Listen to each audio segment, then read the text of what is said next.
Welcome to The Green Light. I'm your host, Shayla Neese, and I'm so grateful you've taken the time to listen to our Green Light conversation. For today's episode, I have the multi-passionate Sid, who is the creative you need to know about. And I'm so excited for our conversation, so we're just going to get right into it. So please join me for The Green Light with Shayla Neese. Sid, thank you for joining The Green Light, and I'm so happy that you said yes. Thank you for having me. I'm glad to be here. Absolutely. Okay, so first I want to get into you are a multi-hyphenate artist in all the fields, from being a poet to a singer-songwriter to a graphic designer, and the list goes on and on. I'm curious to just jump right into the conversation and to learn what keeps you inspired to create.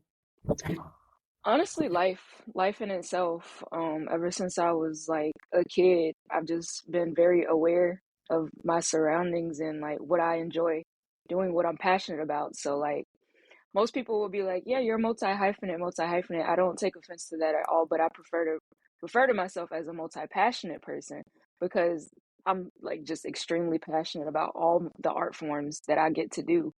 Like, it's not often that many people are blessed with multiple talents. So when I have the opportunity to find something that I'm passionate about and learn a new activity or something that I enjoy doing, I'm like full in. And like I said, just life in general, observing my peers and the pros. And like Michael Jackson said, learn from the greats and become greater. Absolutely. And I love that you put a twist to that word multi-hyphenate because we really can't box we really can't truly box ourselves in like so many like categories. So you're really just all around, creative. So I love that. And I also love that as well. And so with the different lanes that you are in as an artist, do you carve out particular times out the year where you're really super focused on photography or poetry and songwriting? Like, how do you make time to really, tap into all of those creative spots? Well, I'm actually still learning how to, go with the flow because my motto in the season I'm in right now in my life in general is be like water. So water's ever changing, ever flowing. And just like my gifts and talents, I'm just ever changing, ever flowing with those. Sometimes they flow together and I have to, overlap and become the photographer, graphic designer, or the poet, graphic designer all in one. Or sometimes I'm in a season where I can't write anything. I just physically can't. So I have to put that to the side and just acknowledge the fact that, okay, that doesn't make me any more or less of a writer because I can't write in this season. I still have those gifts and talents. It's just not what God is calling me to do right now.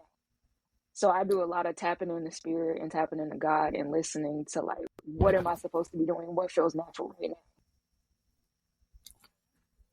And so, like, on that same vein of like knowing what to work on or what to really, pour yourself into for those seasons, for fellow creatives who want to tap into like being a freelancer or a contracted person for their projects that they can offer services to, could you share any tips that help you determine how to accept or decline clients?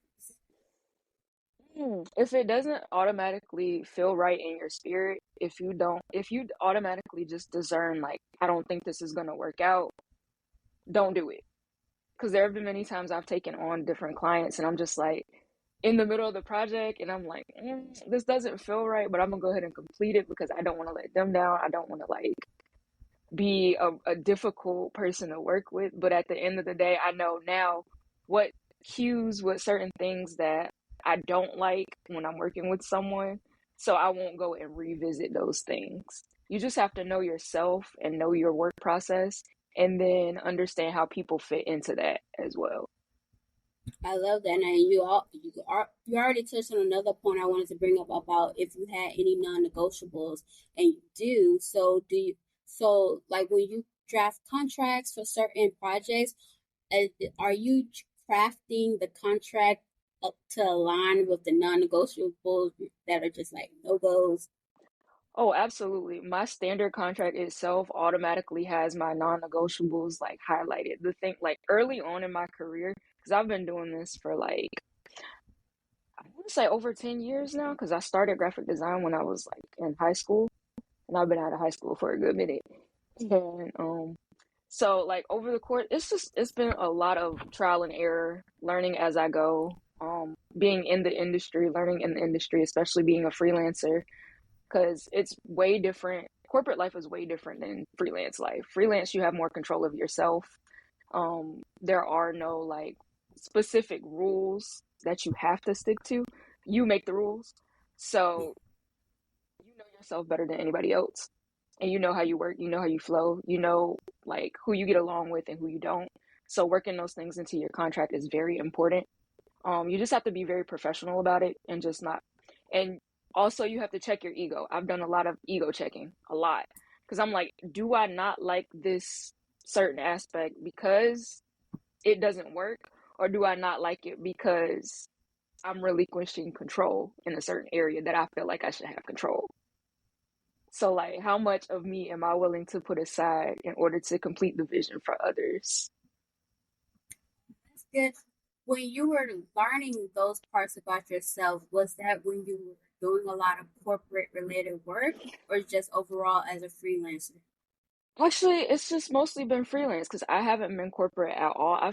I've going to the college I went to, like I know what the corporate world would look like if I were to step into it. So I know it's not necessarily a thing that I'm eager to jump into.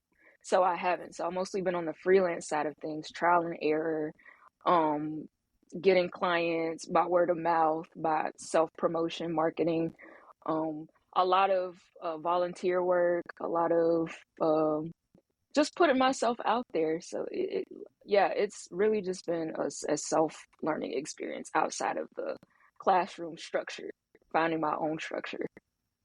Yeah, for sure. So we talked about the different type of like spaces you're in as an artist with the from being a poet to a graphic designer, photographer, and all the things. But I really want to bring up music. So you are a singer songwriter, and you currently have two singles that are on all streaming platforms. Can you talk about those two songs and how did it all come together? So yeah, so I'm very, very passionate about music. I've loved music since I was a kid. Like my dad used to put me onto like some of the dopest like old school tracks, and then like my mom was into the oldies too. Like so, my whole family's been music oriented. Nobody in my family can sing though, so that's crazy. Oh, So that's crazy. Like, and I originally started off only doing poetry, so I've been writing poetry since I was in elementary school. Then, as I got older, I started to perform poetry in different settings. Middle school, I performed. Then I started going to different open mics. And I went to college and it kind of fell off. I abandoned it for a little bit. Then I came back home and like a couple years ago, I started getting back into poetry again. And I linked up with a now really, really close friend of mine named Jake Menendez. He plays guitar. And he was like, yeah, we should like work on some stuff. And I'm like, cool. So we started putting music behind my poetry and I started performing that way. And people were like, oh, this is really dope. So then he and I went into the studio one day and we cooked up a song. And because he was like, you can sing, you have a really good voice. I was like, you think so? He was like, yeah. So we wrote a song and we produced a song together and it's called Bring It to Me. It's on all streaming platforms right now.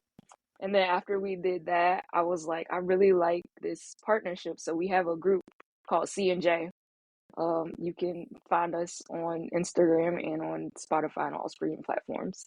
And then from there, we also went on to record my second single, which is called Miss Andrew, which is a poetry single where he plays behind me and I do some little background vocals on that as well while reading an original poem that I wrote so long ago for that. So yeah, it's really been a, like I said, intertwining experience where my gifts and like talents just overlap and they become a thing beyond me when God calls me to do it. So it's amazing. Like, when did you discover your voice? Like, was it like in the church choir or just singing around the house? Like, when did it like spark for you? honestly, I was just out here going to, I've always attempted to sing. Like, and I think the earliest I can recall of someone ever telling me that I had a nice voice was in elementary school when we all had to stand up and unknowingly audition for the school choir, like for chorus. And I ended up becoming a part of the chorus, and I was like one of the like leaders or whatever, and it was really cool. And I was also in band at that time, so I was like, I really love music. Like I was playing the clarinet, and then I was like the singing thing.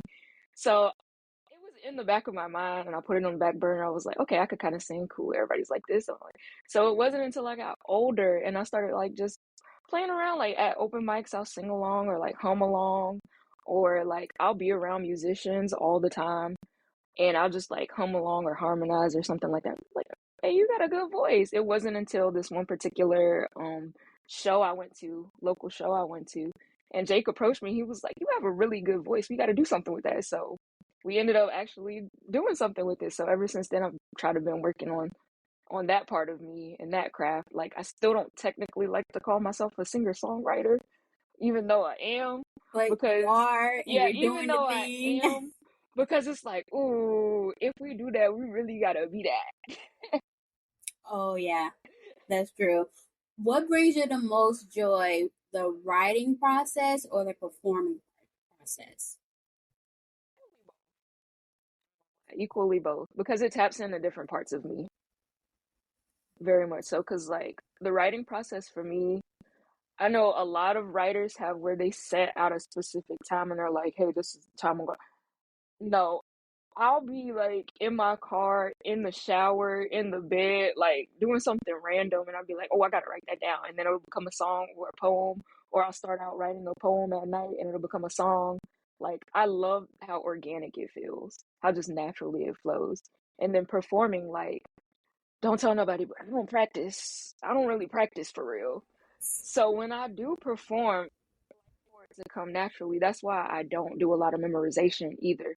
Song wise, I do memorization. Poetry wise, I don't like to do a lot of memorization because I like the words to flow organically, as if like I'm experiencing it the first time, just like the audience is as well. But I already know the word, so I kind of know these certain cues to take. But also, it takes a different life in whatever setting we're in, if that makes sense. Almost like a freestyle, Yeah, a little something bit. kind of like Okay. that. Yeah, Cool. Do you ever get stage fright, whether you're all the time. in the all the time? Okay. Listen, I actually have generalized anxiety disorders, so I'm very anxious like all the time. My body like really just freaks out and be like, girl. But learning and growing and being in different settings and actually studying my favorite artists, I'm like, oh, that's a natural thing in itself. And it's not something that should be like put to the forefront and like hold me back from anything doing anything that I would like to do. Like it's controllable. I control it. It's always mind over matter. So once you conquer your mind, then everything else really don't matter. That's good. Who are your influences musically and creative? Oh yeah, okay. So growing up, like the first person I ever technically like was a stan of was Little Richard because of his nonchalant attitude, his flamboyance, the way he commanded the stage, the way he was just able to be himself. I think I saw him in second grade in a picture when we were learning about Georgia history, and I was like, oh yeah, I like him. That's the guy. And then as I got older, I became a huge Michael Jackson fan, Prince, and then when I saw Janelle Monáe, it was over because I was like, oh, they're like me. Like I saw myself in Janelle so much. And then when I started digging into writing a lot, Nikki Giovanni, like that's my girl. Like I've had the honor of meeting her twice, so it's been such a pleasure.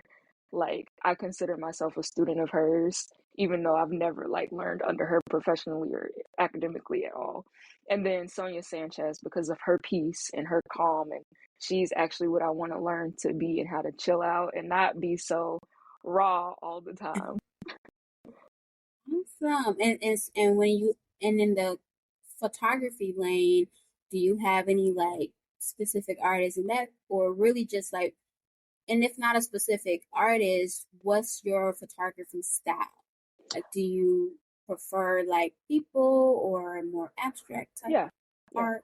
So I do a lot of portraiture. I love portraits because portraits tell like amazing stories just by looking at someone's face, their appearance, their posing.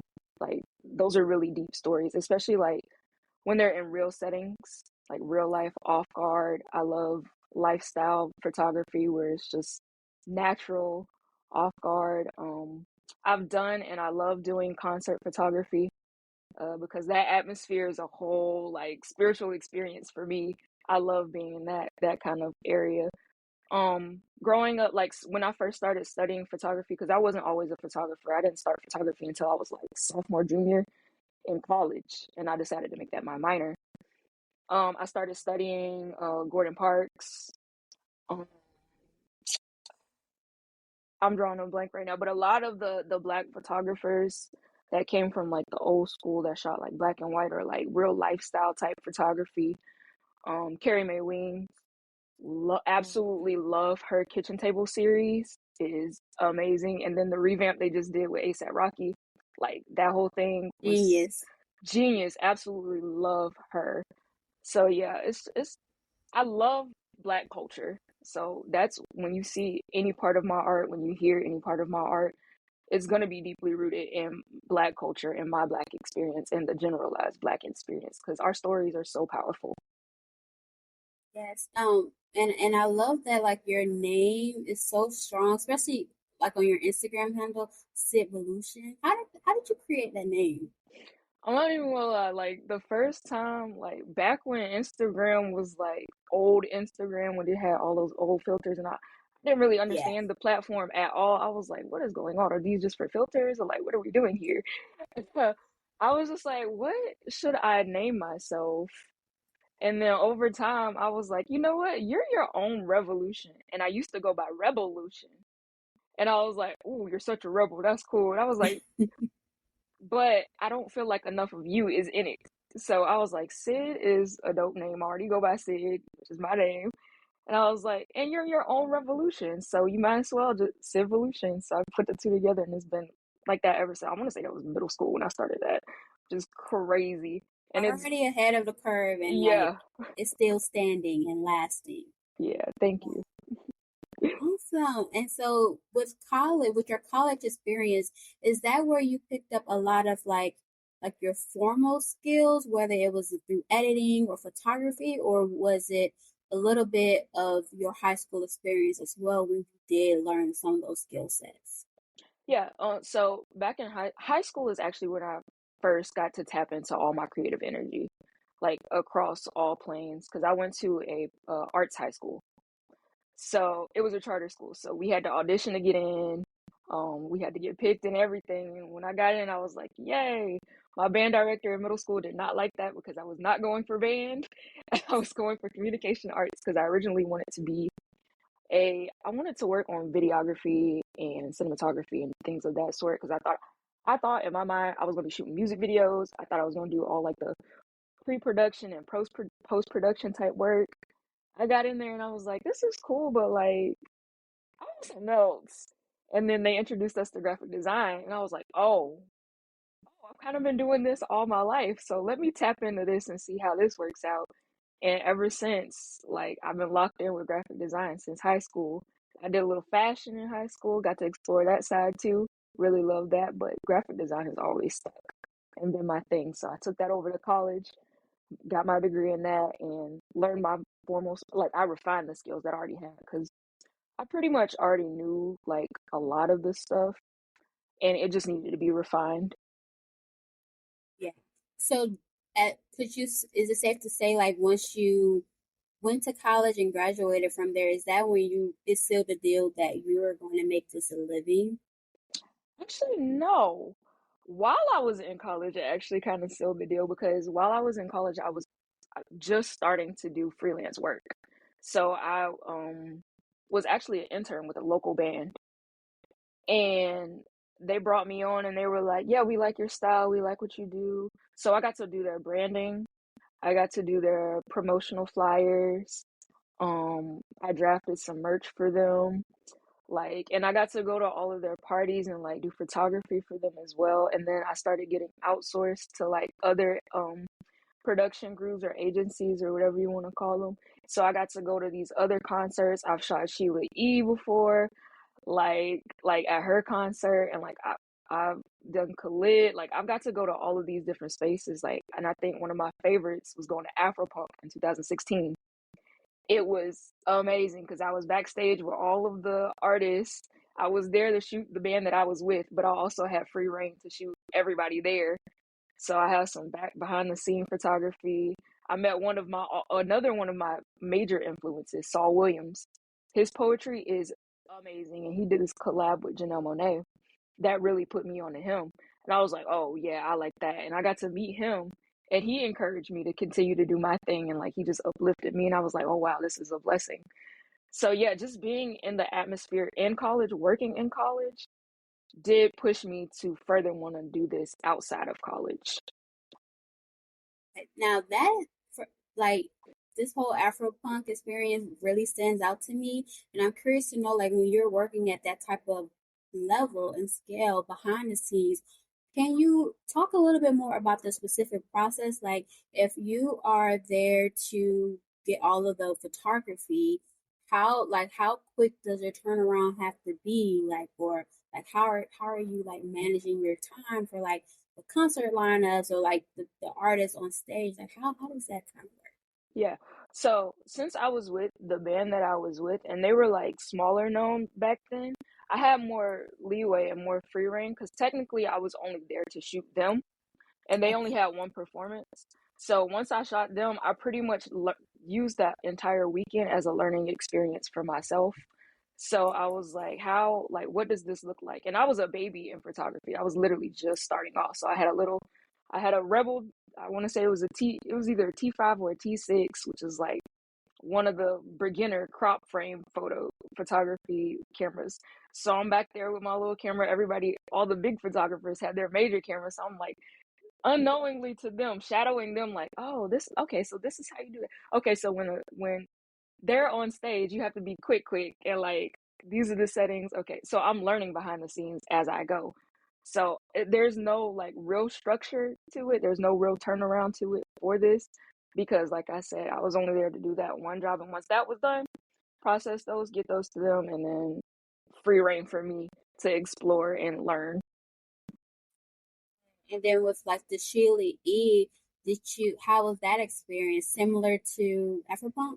Yeah, very similar to Afropunk, except for this time I already knew like I had a set goal. They gave me like the specs of what they expected from me and what the photography was going to be used for and everything. So once I got there, shot what I needed to shoot, and then for the rest of the show, like I was just chilling and vibing. And this was right after Prince passed away, so it was even more special that I got to be there and actually hear her like perform some of the songs they used to do together. So I just took it all in, and like I did a little less learning in that moment and a lot more admiration and studying like one of my musical Absolutely. heroes. Wow, that's incredible. You're meeting like you're already have been in these rooms and spaces with the people that you look up to and admire. So it like it's I just hope and pray that more of those opportunities come for you in the future because you're so deserving. And I know like we haven't got to the point yet, but I am so appreciative that you designed my website for me and totally took it to a level I would have never been able to do on my own. So thank you to you. Like you really did your big one on helping me out. So thank you. Nah, thank you. You were a pleasure to work with, honestly, truly. I look at when I take on a client, I don't look at my clients as just clients, we're collaborators. I love Yeah. collaborating with dope individuals who already know like what they have going on, like who they are and what they expect. So being able to partner with people and elevate their visions, like it does a world of good to me. Yeah, and I know like earlier I just asked like what's more satisfying performing or the songwriting process, but as far as working on other people's projects, I want to flip it in as do you find the most satisfaction on your personal projects or helping bring life to others' visions? Honestly, a little bit of both. Both. Um, Collaborating with others allows me, like I said, to put my ego aside and actually tap in with someone else's vision and sit with someone else's vision and figure out, okay, how can I best like express their voice? How can I amplify their voice as opposed to amplifying my voice? Like, of course, it's still going to be my style. It's still going to be like my brand or whatever, but it's a collaborative effort. We both want you to succeed as well as me succeed at the same time. So I enjoy the selflessness of collaboration, and it does bring me joy to actually challenge myself to think outside the box, not just for me, but for someone else. And then in my personal work, um, it always feels good when I'm doing something just for me and I put it into the world and everybody like that is so dope. Like for instance, one project that I did and I love Janelle Monae, like I said, her last tour, The Age of Pleasure, I did a personal like merch for myself. I designed this t-shirt and it was like front and back and when I produced it, everybody was like, "Oh my gosh, I want one. That is so dope." And I was like, "Obviously, y'all, I can't sell this because this is not like my footage or whatever." But just to have y'all actually be like, "This is dope," like I really appreciate it. Like even Janelle and her crew saw it and they were like, "That is sick." So things like that really just encourage me to keep tapping into my personal projects just as much as my collaborative efforts. Yeah, how important is it to like really promote yourself on social media? Like, is that where most of your working gigs have come from? Or, like, for a person starting off and they may feel a little intimidated by social media, what's like the best advice that you can share? So my number one rule is if you're not having fun, don't do it. If you're not having Yeah. fun, just don't do it. I started off like early on in my design career, in my drawing and writing career, doing fan art. It all started with fan art, not even gonna lie. Janelle Monae saw so much fan art of herself from me in my early like 2012, 2013 years. And that's how my voice actually started to be heard. And like they took notice and were like, "Oh, that's Sid." So like now I'm walking in the rooms and everybody was like, "That's Sid. That's Sid. She's dope. I like her art." So and don't be afraid. So that's my number two rule. Don't be afraid to put yourself out there. Like just go for it. And even if you're scared, always say do it scared. Cause like at the end of the day, either you do or you don't. Like and my number three is, I mean, a no is never gonna kill you. It'll just make you better. So I always tell myself, if it's not gonna kill you and if it's not gonna harm anybody, do it. Do it.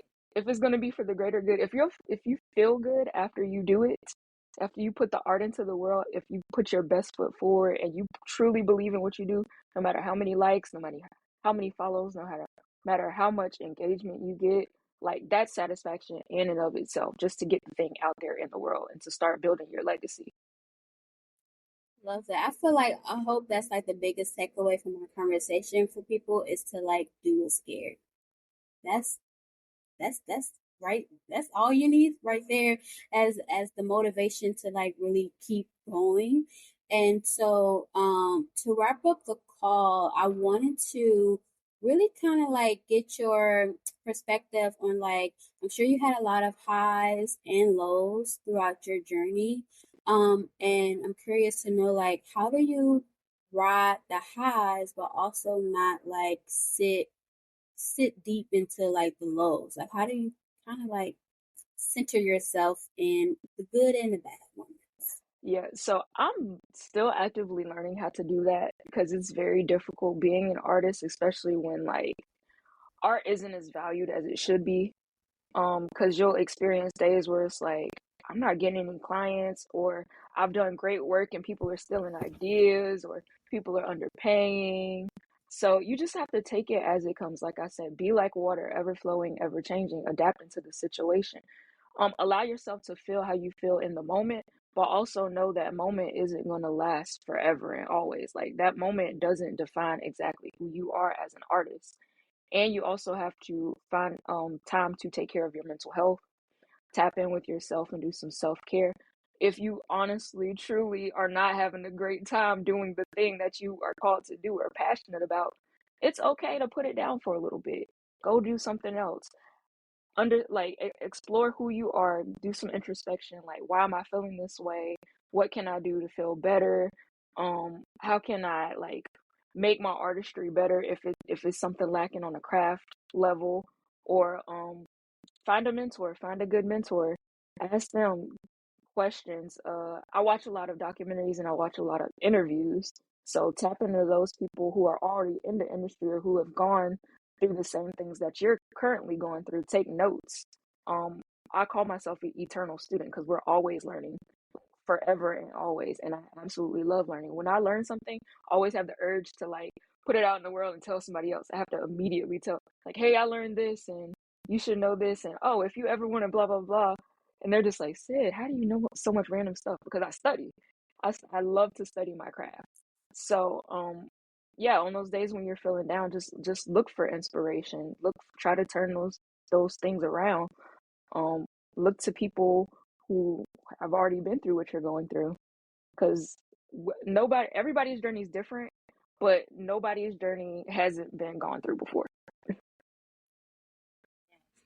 Oh, and on that note, I feel like that's like the perfect wrap up for us. But before we go, I would love to know, I have a podcast. I have a podcast and a playlist, and I created this term pod list because at the end of every season, I always ask guests two songs that best represent their personality. So could you share two of your picks? And it could be a soundtrack, it could be any type of genre, or if you just want to just say just an artist in general, whatever you want to let us know. What are two songs that best represent you? Okay, so my music taste is ever flowing, ever changing, just like water. So right now I'm really locked in with Willow Smith. She has this song called Big Feelings. I have very, very big feelings about everything. So I would say that that song definitely describes who I am. It's one of the songs that I currently have on the soundtrack of my life. I love putting together playlists as well. So I have a mental playlist like every month that I'm cycling through. Um, and I think another song I would say describes who I am. Mm,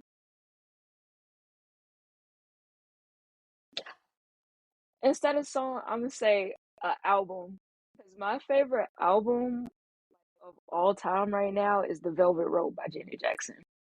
Ooh, Like that is a yes. timeless album. When I found that album, I was in the peak of my healing journey. I was so heavily into therapy and introspection, and that album came along, and that song "You" Oh my, really read that's me for my filth. song. She read me for Oh, filth, and I was like, "Oh, girl, oh, baby, this is exactly where I am."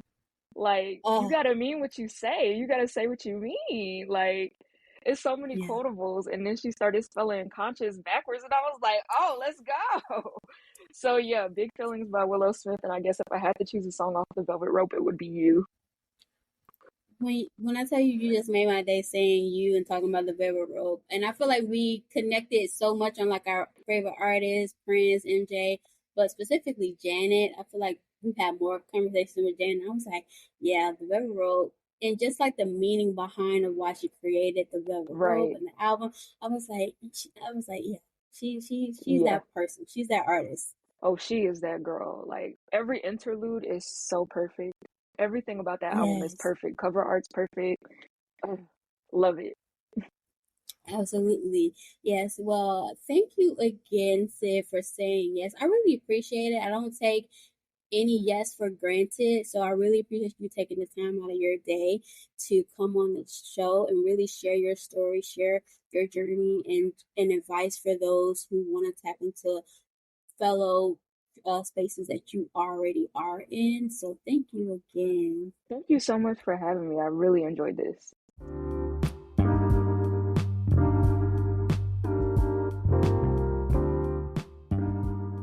If you love today's guest and our green light combo, please tell someone, your mama, daddy, cousin, sister, brother, auntie, uncle, about the show, and be on the lookout for the next episode.